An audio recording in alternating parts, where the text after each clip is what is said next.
ആകാശം നോക്കിയിട്ട് പറഞ്ഞു, പൊന്നു പെരുമാൾ അനുവദിക്കുകയാണെങ്കിൽ അടുത്ത ഉത്സവം ഉത്സവമാണ്. അടുത്ത ഉത്സവം ആകുമ്പോഴത്തേക്കും പെരുമാളിന് ഞാൻ ഒരു കൂര പണിയിച്ചു തീർക്കാം എന്ന് പെരുമാളുടെ അനുഗ്രഹം ഉണ്ടെങ്കിൽ മാത്രം. എന്നിട്ട് ഈ 6 മാസം കൊണ്ട് അനന്തപത്മനാഭ മൂത്താശാരി എന്ന് പറയുന്ന ആശാരിമാരുണ്ട്. ആശാരിമാർ 5 വിധമാണ്. അപ്പോൾ ഇത് മൂത്താശാരി, ആ മൂത്താശാരിയുടെ പരമ്പരകൾ പലരും ഇന്നുമുണ്ട്. ഇന്നും തിരുവനന്തപുരത്ത് തന്നെ ഓണവില്ല് വരയ്ക്കുന്ന ഓണവില്ല് കുടുംബങ്ങളുണ്ട്, കരമനയിലുള്ള. അവരൊക്കെ ഇതിൻ്റെ നേരെ ഇവരൊക്കെ ആ സ്ട്രെയിനാണ്, തലമുറകളാണ്. അപ്പോൾ അവരിന്നും ഓണവില്ല് വരയ്ക്കുന്നവരാണ്. അപ്പോൾ അങ്ങനെ മൂത്താശ്ശേരി ആണ് ഇതിനെ മുൻകൈ. മൂത്താശ്ശേരിയുടെ കൂടെ 6000 മൂത്താശ്ശാരിമാരും 4000 പണിക്കാരും 100 ആനകൾ ടേൺ എടുത്ത് അഹോരാത്രം പണി ചെയ്ത് ഇത് തീർത്തു. അടുത്ത ഇതായപ്പോഴത്തേക്ക് തീർത്തു.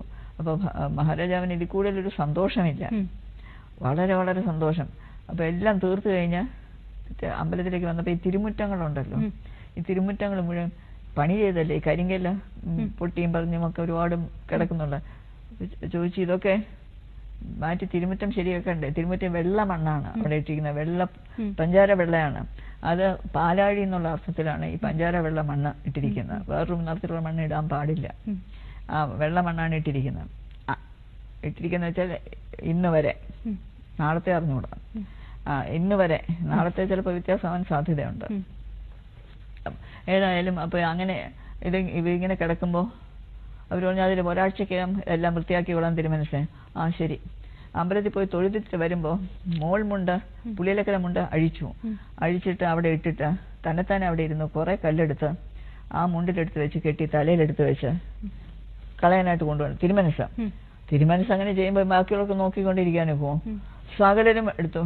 ഒരു 4 മണിക്കൂറിന് അവിടെ മുഴുവൻ വൃത്തിയായി അവിടെ. അങ്ങനെ അപ്പോൾ എന്തായാലും ഈ ആശാരിക്ക്, അനന്തപത്മനാഭ മൂത്താശാരിക്ക് ഇതൊക്കെ ചോദിച്ചു, അങ്ങേക്ക് ഞാൻ എന്താ തരണ്ട?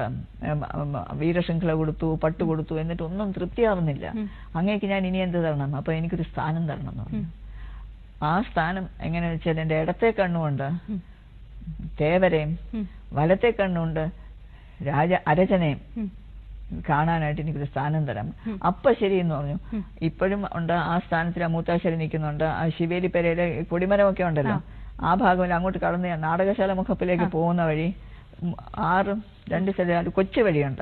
അവിടെ 6 തൂണുണ്ട്. അതിൽ അറ്റത്തെ തൂണിൽ മുന്നോട്ട് നോക്കി ഇങ്ങനെ തൊഴുതുകൊണ്ടിരിക്കുന്ന വലിയ പ്രതിമയാണ്. ബാക്കിയുള്ള പ്രതിമകൾ പോലെയല്ല. കണ്ണ് ശ്രദ്ധിച്ചാലറിയാം, 2 കണ്ണും 2 സ്ഥലത്തേക്കാണ്. ഒന്ന് ഭഗവാനെ നോക്കിയും ഒന്ന് മഹാരാജാവിനെ നോക്കി. ഈ ശിവേലി ഇങ്ങോട്ടായിരുന്നു നിൽക്കുന്നത്, ഇടത്ത് വശത്താണ്.